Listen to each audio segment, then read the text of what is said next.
começar a filmar a descida do Marcos aqui. Deixa eu pôr um videozinho. Vou mostrar como é que a gente está performando.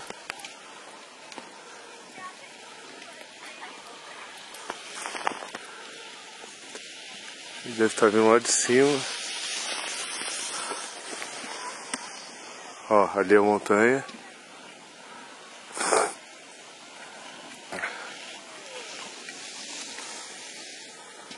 Cadê ele?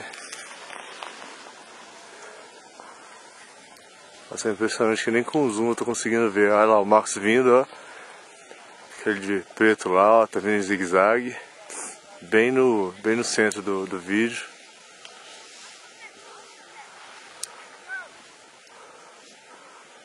Abrindo os braços. Bem no centro do vídeo, lá no fundo, ó. Agora vai ter quase sumou de tabaco ali, mas salvou. Olha lá ele vindo. Very cool. E agora parou, ó. Ficou no lugar ali, agora vai ter que... Esse lugar aí, se você não tem embalo, você tem que ficar andando, né?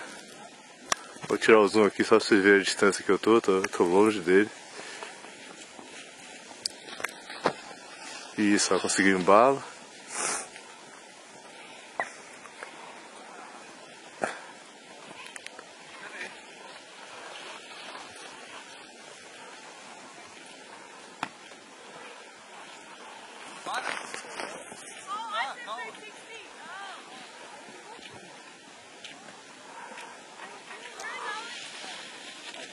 Tá dando uma remada ali, sussu.